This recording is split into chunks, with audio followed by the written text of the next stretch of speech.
हम सबके बीच आदरणीय मदन दुबे जी, राजीव दीक्षित जी के हनुमान, अनुज, आप उन्हें जितने भी नाम दे दें, और सच्चे राजीव भाई के अनुयायी श्री मदन दुबे जी से निवेदन है कि वो अपनी ओजस्वी वाणी से अपने क्रांतिकारी गीतों के माध्यम से हम सभी का मार्गदर्शन करें। आदरणीय मदन दुबे जी। बहुत बहुत बधाई देता हूँ सभी आयोजकों को, जबलपुर के सभी कार्यकर्ताओं को। हम लोगों ने क्या करना चाहिए और क्या नहीं करना चाहिए, हमने कैसा कार्य करना चाहिए और कैसा कार्य नहीं करना चाहिए, इसके ऊपर हमारी संगोष्ठी यहाँ पर हो रही है। मैं गीतों के माध्यम से जो है राजीव भाई के साथ में संपूर्ण देश में घूमता रहा और राजीव भाई ये मानते थे कि एक बड़े से बड़ा लेसन जो होता है, बड़ी से बड़ी किताब भी आप पढ़ लो, उस किताब का सार जो है ना एक गीत में एक गीतकार समझा देता है, एक गायक समझा देता है। तो उनको संगीत से बहुत प्यार था, तो मुझे लेकर डबली मुझे दिलवाते थे और मुझे बोलते थे कि मदन आप ये बात रखो लोगों के बीच में। मैंने उनसे एक प्रण किया था कि आप जो भी बात बोलेंगे अपने भाषण में, मैं उसको संगीत के माध्यम से लोगों को जरूर पहुँचाऊँ, चाहे वो स्वास्थ्य की बात हो, चाहे वो WTO की बात रही हो, या चाहे वो आर्थिक आज़ादी की बात रही हो, या राजनीति की बात रही हो। हमने राजीव भाई की हर बात को संगीत के माध्यम से लोगों तक पहुंचाया है। आपको मैं बताऊं कि स्वास्थ्य को लेकर राजीव भाई ने जब बात करना शुरू किया और 2005 में चेन्नई में उनके भाषण शुरू हुए और उनका रिकॉर्डिंग हुआ और वो बहुत कैसेट लोगों ने सुनी, वो CD बहुत लोगों ने सुनी, तो मैं थोड़ा प्रश्न मुझे पड़ गया कि अब ये स्वास्थ्य को मैं संगीत में कैसे संगीतबद्ध करूं, क्योंकि मैं मुंबई यूनिवर्सिटी में प्रोफेसर हूँ।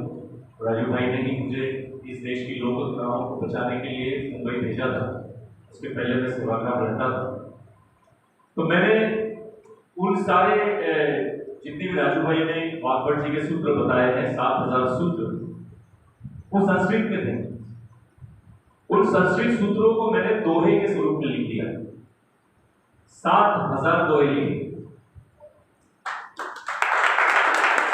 मैंने उसकी कुछ सीरीज भी बनाई है, पेन ड्राइव्स भी बनाए हैं, उसकी एक बुक भी अभी छप कर आ रही है। आप व्हाट्सएप पे उसको सुनते होंगे, कई बार इधर उधर सुनते रहते हैं व्हाट्सएप पे दोहे। तो 80 बीमारियों को ठीक करने वाले 80 दोहे की एक सीडी बनी है और उसका रिकॉर्डिंग हम लोगों ने किया है। मैं जब अपने घर से चर्च गेट के लिए मुंबई में ट्रैवल करता था तो 1 घंटा मुझे लोकल में लगता था जाने के लिए। तो सब लोग जो है, गर्दी इतनी होती थी, भीड़ इतनी होती थी लोकल में, तो सब लोग जो है अपने आप को बचाने में लगे होते थे और मैं जो अपना मोबाइल में जो है दोहे जो है वो लिखते बैठता था। तो रोज एक दोहा, दो दोहे लिखते, क्योंकि रोज मुझे 1 घंटा जाना, 1 घंटा आना, तो 2 घंटे तो मुझे लगते ही थे। इन 2 घंटे में मैंने दोहे लिखने शुरू किए और 7000 दोहों को मैंने संस्कृत वाले जो है स्वास्थ्य के स्वरूप में लिखा। आपको मैं कुछ दोहे सुनाना चाहता हूँ कि सुबह उठते ही जो है 3 ग्लास गुनगुना पानी पीना चाहिए, और ये पानी कितना स्वास्थ्य कारक है, कैसे बीमारियां ठीक करता है, अपने शरीर में से सारे टॉक्सिन्स को कैसे निकालता है, राजू भाई ने बताया है। तो सुबह सुबह पानी पियो घूट घूट कर आप, कैसे पीना है? घूट घूट करके। सुबह सुबह पानी पियो घूट घूट कर आप, बस 2-3 गिलास है, बस 2-3 गिलास है, हर औषधि का बाप, हर औषधि का बाप। अभी कई बार ऐसा होता है कि मुंह के भीतर जो है कुछ छाले हो जाते हैं गर्मी के कारण। आप डॉक्टर के पास जाते हैं, डॉक्टर बोलते हैं साहब मेरे मुंह में तो छाले हो गए, मैं क्या करूँ? डॉक्टर बोलता है पिकॉसिल ले लो या बिकॉम्प्लेक्स ले लो। राजीव भाई ने कहा कि ये दवा करने से जो है छाले चले जाएंगे। मैंने उसको दोहे स्वरूप में लिख दिया। अगर जिस देश में कबीर जी थे, रहीम जी थे, उन्होंने लोगों की मानसिकता बदलने के लिए, क्योंकि उस वक्त मानसिक विकृतियां बहुत थी हमारे देश में, उन मानसिक विकृतियों को खत्म करने के लिए, मानसिकता बदलने के लिए दोहे लिखे। प्रेम के दोहे लिखे कि रही मत धागा प्रेम का मत तोड़ो है धोखे से फिरना जुड़े जुड़े याद पड़ गया। अब अगर रहीम जी और कबीर जी अगर इस देश में होते और वो देखते कि 140 करोड़ 130 करोड़ 40 लाख की जनसंख्या में 100 करोड़ लोग अगर बीमार है तो शायद रहीम जी और कबीर जी स्वास्थ्यवर्धक दोहे ही लिखे। तो मेरे अंदर शायद कबीर जी के वही आत्मा घुस गई और मैंने दोहे लिखे कि मुंह के भीतर भाग में छालों के पड़े जो चीरा, मुंह के भीतर भाग में छालों के पड़े जो चीरा, 4 ग्राम 4-5 घंटे मतलब 1 चम्मच 4 ग्राम 4-5 घंटे भिगो के खा लो जीरा, भिगो के खा लो जीरा।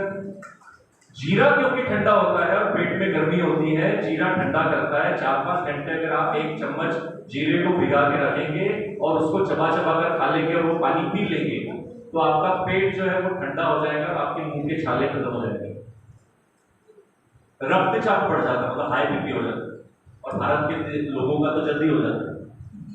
किसी ने कुछ बोला भाषण में कुछ बोल दिया बीपी गरम, जगह नहीं थी रेल में बैठने के लिए बीपी गरम। तो और वैसे भी यहाँ का टेम्परेचर इतना है कि बीपी यहाँ पे मोस्टली हाई ही होता है। तो नॉर्मल बीपी होता है या लो बीपी तो बहुत कम लोगों का मिलता है, मगर हाई ये नॉर्मल और हाई तो सबसे ज्यादा होता है। मगर बीपी अगर बढ़ने लगा तो ब्रेन हैमरेज हो जाएगा, हार्ट फेलियर हो जाएगा, आपका मेरुदंड में ऐसा रिसाव आ जाएगा ब्लड का कि आपको पैरालिसिस हो सकता है बीपी बढ़ने से। इसलिए बोलते हैं कि पैर जो है वो गर्म रखो, पेट नरम रखो और सर ठंडा रखो। मतलब पैर गरम पेट नरम मतलब कब्ज नहीं होनी चाहिए और सर ठंडा। फिर भी अगर डॉक्टर आए तो मारो डंडा, ये कहावत चलती रही है। तो रक्तचाप अगर बढ़ते रहे तो क्या करना चाहिए, उसके लिए दोहा लिखा कि रक्तचाप बढ़ने लगे, रक्तचाप बढ़ने लगे, कुछ मत सोचो भाई, कसम राम की खाएंगे। जिसको भी मानते हो उसकी कसम खा लो, कसम राम की खाएंगे, तुरंत छोड़ दो चाय, तुरंत छोड़ दो चाय। रक्तचाप बढ़ने लगे कुछ मत सोचो भाई, कसम राम की खाएंगे, तुरंत छोड़ दो चाय, तुरंत छोड़ दो चाय। पता चला कि चाय और कॉफी हमारे देश में कभी होती नहीं थी और अंग्रेजों ने उनका बीपी लो था इसलिए इस देश में चाय लेकर आ गए और फिर बीपी को नॉर्मल करने के लिए वो चाय कॉफी पीते थे। और हमारे दादाजी हमको बताते थे कि हम लोग जब चाय कॉफी नहीं पीते थे तो हमारे वर्धा में सेवाग्राम में सोशलिस्ट चौक है, वहां पर वो चाय के कंटेनर लेकर खड़े होते थे और बोलते थे भाई पी लो चाय, थोड़ी सी फ्री में तो दे रहे हैं, पैसा थोड़ी ले रहे हैं, फ्री में तो दे रहे हैं, पैसा थोड़ी ले रहे हैं। अब 1 बार हुआ, 2 बार हुआ, 3 बार हुआ, 4 बार हुआ, लोग जो वहां से गुजरते थे उनको बोले रोज रोज लोग ये लोग फ्री में क्या बांटते रहते, क्या बांटते रहते। और अंग्रेज बोलते थे कि तुम्हारे जो भगवान है वो तो बड़े बड़े विष को पीते हैं, तुम ये चाय पीने से क्यों डर रहे हो? अगर ये जहर मानते हो तो क्यों डर रहे हो? तो धीरे धीरे करते करते जो है सुबह जब घूमने जा रहे लोग तो चाय पीना शुरू किया, 1 सिप लगाया, 2 सिप लगाया, फिर शाम को जब घूमने जा रहे तो फिर से चाय पीना शुरू किया और 1 दिन पिया, 2 दिन पिया और पता चला कि जब जब वो नहीं पी रहे जिस दिन बराबर उसी समय उनका सर दर्द हो रहा है। आदत लगा दी इस देश में। और आज कांग्रेस ने अपने समय में एक बड़ा काम करना शुरू किया था और हमने उसका विरोध किया था कि इस देश में चाय को नेशनल पेय बनाने के लिए उन्होंने अपनी ताकत लगा दी। जिस देश में सबसे ज्यादा छाछ पी जाती है, नींबू शरबत पिया जाता है, जिस देश में नारियल का पानी पिया जाता है, जिस देश में लस्सी पी जाती है, दही पिया जाता है, दूध पी जाती है, रबड़ी पी जाती है, उस देश में अंग्रेजों की चाय जिसमें खून मिलाया हो जानवरों का और टैनिन जैसा जहर हमारे शरीर में डाल रहे हैं और लैक्टो एसिड मतलब कि मिल्क मतलब जो दूध है वो लैक्टो एसिड है और टैनिन जब एक साथ मिल जाता है और शक्कर उसमें मिला दी जाती है तो वो बहुत भयानक विष हो जाता है।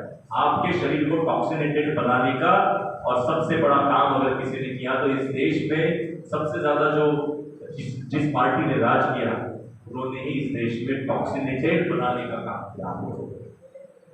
तो हमको क्या बात करनी चाहिए, क्या बात नहीं करनी चाहिए, और हम लोगों को आज किस चीज की जरूरत है और किस चीज की नहीं है, वो गीत मैं आपको थोड़ा सा सुनाता हूँ और फिर अगले भाई को हम लोग सुनेंगे। कि खौफ से सहने हुए, क्या बात करें वो बात बता रहा हूं कि हमारा क्या मिशन होना चाहिए। माधव जी ने जैसे कहा ना कि क्या मिशन होना चाहिए, मेरे सामने जो है कुछ नजर नहीं आता। इतने बार पढ़ने के बाद में भी अर्जुन को बोलता है, इतनी बार सुनने के बाद में कि सामने मैं आपको गीता सुना रहा हूँ, ये सब समझा रहा हूँ, फिर भी प्रश्न पड़ते हैं अर्जुन को। तो मैं आपको बताना चाहता हूँ इस गीत के माध्यम से कि खौफ से सहने हुए शख्स की हम बात करें, हर गली चौपाल पर भूख की हम बात करें। एक ही तो मसला है, वक्त जाया क्यों करे, कर्ज में डूबे हुए मुल्क की हम बात करें। हर व्यक्ति पर 55 हजार रुपए कर्ज है। पेट में अगर बच्चा है तो उसके भी ऊपर 55 हजार रुपए कर्ज है। अपनी जनसंख्या और हमारे देश ने लिए हुए कर्ज को अगर आप डिवाइड कर दे, भागाकार कर दे, तो हर व्यक्ति के ऊपर 55 हजार रुपए का कर्ज निकलता है। तो किसने लिया? आपने लिया क्या? मैंने लिया क्या? ये लिया है हमारी सरकारों ने। तो हमको ये बात करने की जरूरत है, कर्ज में डूबे हुए मुल्क की हम बात करें, और क्यों न करें। उजड़ा उजड़ा चमन है साथी, उजड़ा उजड़ा चमन है साथी, भीगे भीगे नयन है साथी। उजड़ा उजड़ा चमन है साथी, भीगे भीगे नयन है साथी। नैया पार लगेगी कैसे हो, नैया पार लगेगी कैसे, राम भरोसे वतन है साथी। ये तो बस लड़ाई है, आगे और लड़ाई है। ये तो बस लड़ाई है, आगे और लड़ाई है। क्या हो रहा है इस देश में बताना चाहता हूं। क्या बात करने की आज जरूरत है। जो राजू भाई कह रहे थे उसी बात को हम लोगों को दोहराने की जरूरत है। राजू भाई कहते थे गला हमारा गाना उनका। हमारे स्कूल के बच्चे गा रहे हैं, rain rain go away come again another day, little baby wants to play. हमारे देश में जरूरत है हमारे बच्चों को गाने की कि बरखा ऋतु तेज आओ तेज आओ तेज आओ, ये रे पावसा तुला देतो पैसा, पैसा झाला खोटा पावसाला मोठा। ये गाने की जरूरत है और इस देश में बच्चों को सिखाया जा रहा है कि rain rain go away twinkle twinkle little star. हमारे देश में गीत नहीं सिखाए जाते। लोगों को, हमारे बच्चों को ये पता है कि ल्यूसीफर गाना क्या है, बेबी बेबी वाला गाना क्या है, मगर उनको ये नहीं पता कि रामायण की चौपाई क्या है, तुलसीदास जी की लिखी हुई, कबीर जी के दोहे क्या है, ये नहीं सिखाए जाते। चाणक्य की नीति नहीं सिखाई जाती इस देश में। तो गला हमारा गाना उनका, पेट हमारा खाना उनका। KFC, मैकडॉनल्ड्स आ गए देश में, और अभी तो अंबानी की लड़की विदेशी स्टोर लेकर आ गई इस देश में, 7 वाला, 7 नाम की कंपनी है। और वो जो है ना, भी स्टोर आपको दिखाई देंगे हर जगह पे, और उसका नेतृत्व करेगी अंबानी की लड़की। तो गला हमारा गाना उनका, पेट हमारा खाना उनका, कलम हमारी खबरें उनकी। हमारे पत्रकार है, हमारे देश में चैनल चलाते हैं, मगर लिखती उनकी खबरें। कलम हमारी खबरें उनकी, भारत पर अब नजरें उनकी।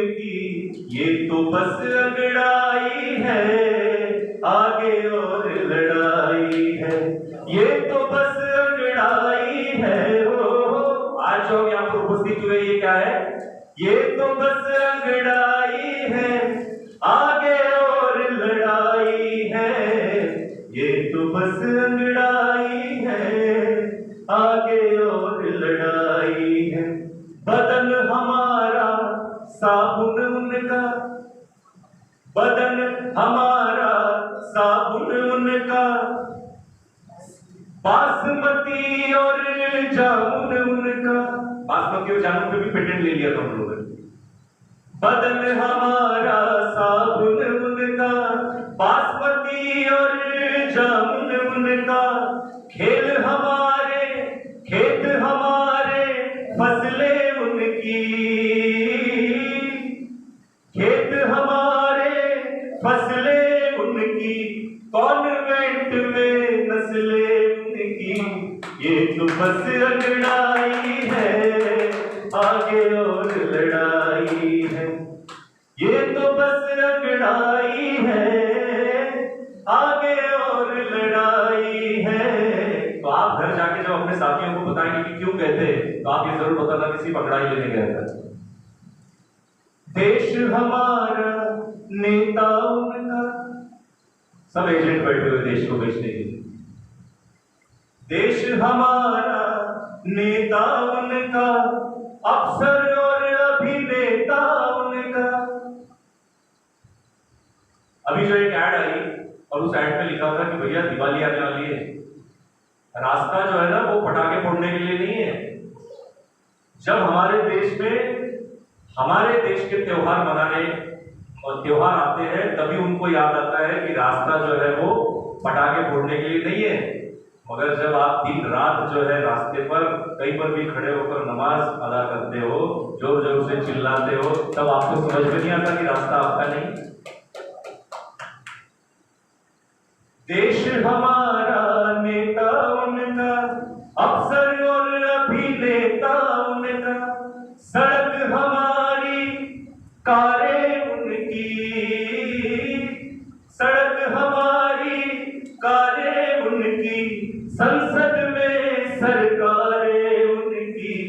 पहले बोलते हैं कि भैया एक बार भी आपको वीजा नहीं दिया जाएगा, और जैसे प्रधानमंत्री बनते हैं तुरंत वीजा भेज दिया जाता है। और पता चलता है कि वहां जाने के बाद में हमारे देश के लाभ ट्रंप से कम मिलते हैं, विदेशी कंपनियों के सीईओ से ज्यादा मिलते हैं। संसद में सरकारें उनकी, जनता को वनवास मिला है, गद्दारों को राज मिला है।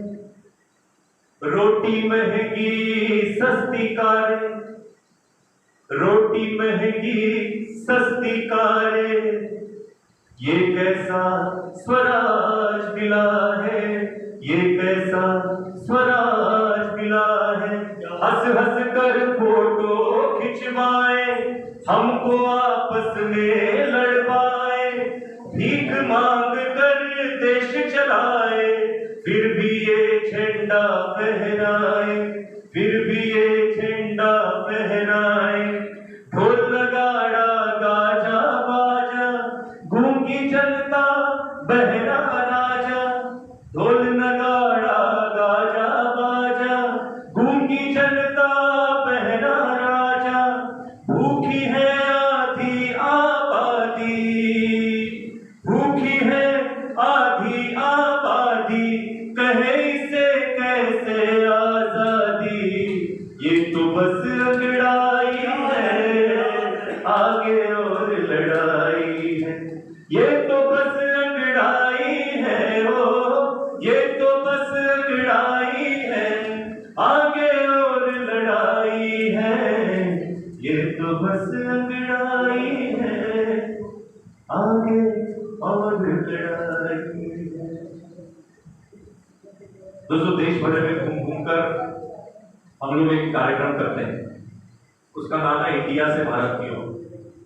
राजू भाई ने जो बात कही है उसको संगीत के माध्यम से और अपने भाषण के माध्यम से हम बताते हैं। एक और कार्यक्रम होता है पूरे देश में जिसको हम लोगों ने नाम दिया है संगीत में स्वास्थ्य कथा। इस देश में भागवत कथाएं होती है, रामायण होती है, महाभारत होती है, हनुमान चालीसा का और कितना तो सुंदरकांड का बखान होता है, मगर जिस देश में 100 करोड़ लोग बीमार हो वहां पर स्वास्थ्य कथाएं नहीं होती। आज इस देश में स्वास्थ्य कथाएं होना घर घर में, और स्वास्थ्य सप्ताह जिस तरह से भागवत सप्ताह चलता है, आप जैसे अग्रवाल समाज ने और हमारे सब हिंदू समाज ने अब जरूरत आ गई है कि इस देश में स्वास्थ्य सप्ताह शुरू किया जाए। फिर से हमारे आयुर्वेद को एस्टैब्लिश करने की जरूरत है, हमारी स्वदेशी चिकित्साओं को एस्टैब्लिश करने की जरूरत है। मैंने कई आयुर्वेद के डॉक्टरों से एक प्रश्न पूछा इस कोरोना काल में कि भैया सब लोग चिल्ला रहे हैं, आप लोग क्यों नहीं चिल्ला रहे? एक भी आयुर्वेद का डॉक्टर बाहर क्यों नहीं आ रहा है?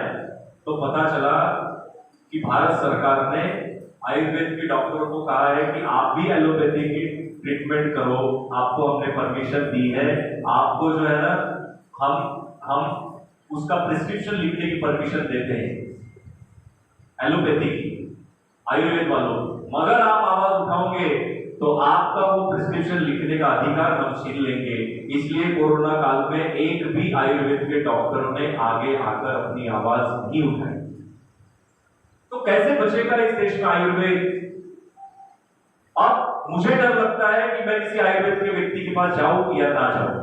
मुझे एक व्यक्ति का नाम बता दो जिसने कोरोना काल में, एक भी आयुर्वेदिक डॉक्टर हो जिसने आवाज उठाई हो, और जिसने उठाई थी उसको कहा गया कि भैया 1000 करोड़ का जुर्माना तुम्हारे ऊपर लगा देंगे हम, तुम चुपचाप बैठ जाओ। और वो उस व्यक्ति ने कहा कि मैं भी वैक्सीन लगाऊंगा जी, आचार्य जी को भी लगा दूंगा जी, और अपने साथियों को भी लगा दूंगा जी, सबको, पूरे देश को।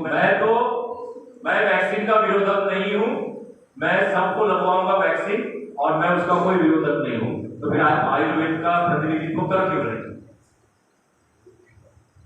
तो कहीं आपको डमी करके तो खड़ा नहीं कर दिया था कि आप सबसे बड़े आयुर्वेद के इस देश में प्रणेता है, और आप अगर खड़े हो जाओगे और हम आपके ऊपर अगर 1000 करोड़ का दावा ठोक देंगे तो छोटा मोटा आयरा गहरा पैरा जो है ना, जिसके पास 10,000 करोड़ नहीं है, वो खड़ा नहीं हो पाएगा। शायद इसलिए आपको खड़ा कर दिया है। तो मैं उन हर आयुर्वेद वालों को, हर डॉक्टरों को ये विनती करता हूं कि आप सब लोग आगे आए, और आप देखो कि इस देश में बचे हुए कौन लोग हैं जो कोरोना काल में विरोध कर रहे थे, और वो वैक्सीन का विरोध कर रहे थे और सरकार की नीतियों का विरोध कर रहे थे। तो वो सिर्फ नेचुरोपैथिस्ट थे। नेचुरोपैथी स्वदेशी चिकित्सा वालों ने विरोध किया, चाहे वो विश्वरूप राय चौधरी हो, चाहे वो और कोई, वो सब नेचुरोपैथिस्ट। एक दो जो है अरुण कोठारी और एक दो लोग जगदारी जैसे आए जो हमारे कार्यकर्ता है, राजू दीक्षित थे, मगर मुझे बड़ा आश्चर्य होता है कि आयुर्वेद वाले अपने प्रिस्क्रिप्शन को बचाने के लिए आगे नहीं आते।